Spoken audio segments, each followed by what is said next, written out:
Gladiator II, a brand new film that just hit theaters. It is now the 24-year-long sequel to the 2000 Gladiator film, which also was directed by Ridley Scott, that actually won Best Picture at the Oscars in 2001.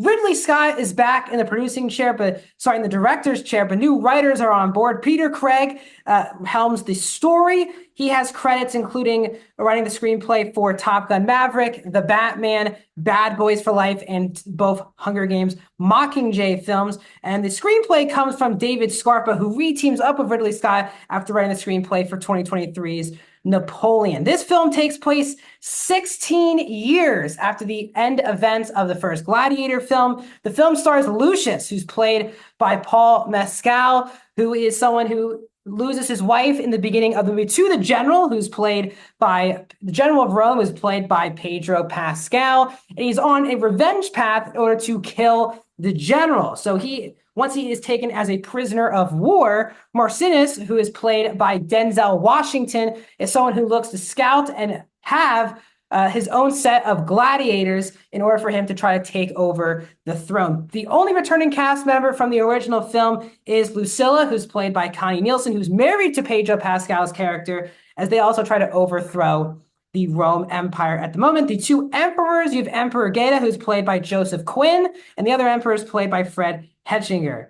The film is 2 hours and 28 minutes and is rated R. Welcome back to a brand new movie review here at Max Talks Movies. My name is Max Dinenberg. If you're new, please hit that subscribe button and ring that bell for notifications. I do movie and TV show reviews, box office show every Tuesday, out of theater reactions, and movie franchise rankings. So if you're new to the channel, please subscribe, ring the bell, comment down below. First of all, are you a mega fan of the first Gladiator? Are you going to check, or did you just watch Gladiator 1 this week to get you into Gladiator 2? Is there one you prefer more than the other? If you've seen Gladiator 2, should this be an awards contender, and in which categories?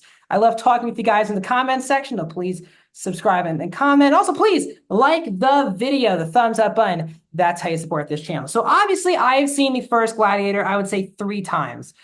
It obviously is one of the best movies of the last 25 years. And Ridley Scott, who I love and is still one of the most important living filmmakers of all time. Again, he's the person who brought us Alien, Blade Runner, for example. Right off the bat, The Martian, for me, was his really last big, good movie. But recently he did House of Gucci, The Last Duel, All the Money in the World, Alien Covenant, and Prometheus. So he's been kind of a mixed bag for me over the last 25 years, but he did obviously nail Gladiator, which is still a film that people still watch to this day, 24 years later. Crazy, we're going to head into the 25th anniversary of that movie next year. And we never really get to see movies that are Best Picture winners get sequels, because usually the movies that are seen in that realm usually don't want to touch that perfect of a movie. And Ridley Scott has been trying to make this thing for now, again, over 2 decades. And here we are with Gladiator 2. I was excited. Let's get into it. And I had a really good time in the theater. For 2.5 hours, the movie moves very well. It's not that it's fast paced, but I was never checking for the clock or thinking about that I've been in the theater for a long time. And that's what Ridley Scott does from behind the camera. The movie is absolutely breathtaking to look at. The advantage of doing a sequel to Gladiator 2 decades later is obviously technology, techniques, and filmmaking has evolved even from the year 2000 to now. And obviously Ridley Scott, who's nearly 90 years old, still making movies every single year, has continued to make very epic films. And the thing I was excited about was, could he keep that epicness that was the first Gladiator? And I'll say this movie is very epic, especially towards the last 30, 45 minutes. It is very epic, huge scale, and some really cool action set pieces. The first action set piece that opens the film, it really just throws you into the world where we left off at the end of Gladiator 1. And where things stand in Rome 16 years later. The overall action scenes and the violence. This movie is pretty violent. I was actually wondering how violent would they go with this movie, but the movie is very violent, which I thoroughly enjoyed. But Paul Mescal is amazing in this movie. He absolutely carries this film. Excuse me. Yeah. He's been an actor that people have been waiting for this type of major opportunity for years now, and he's terrific. You couldn't really picture a better person for taking over for Russell Crowe, I think, than Paul Mescal in this role.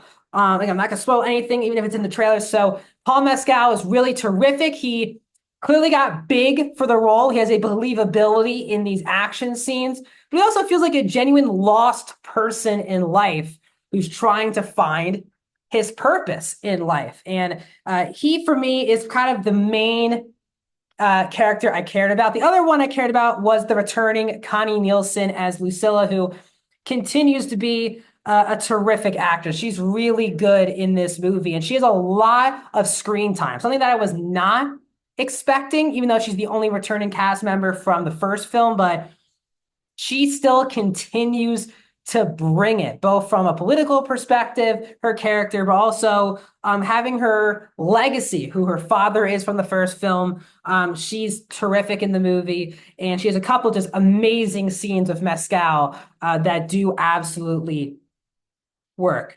As I said, the scope is huge. The epicness is there. I had a blast of the last 40 minutes of the movie. It might be cliche. It could be, feels like a little too similar to what happened at the events of Gladiator, but not in all aspects, in like 50-60% of those aspects. But I actually was really enjoying the epicness. And even if it was cliche, I just threw myself into the world in the last 40 minutes and really had a blast. Now, what I'll say is I think this is a good movie, but I don't think this is a great movie and is nowhere in the same breath as the first Gladiator film, to a point where I don't really think this movie should be in any really awards contenders overall heading into awards season.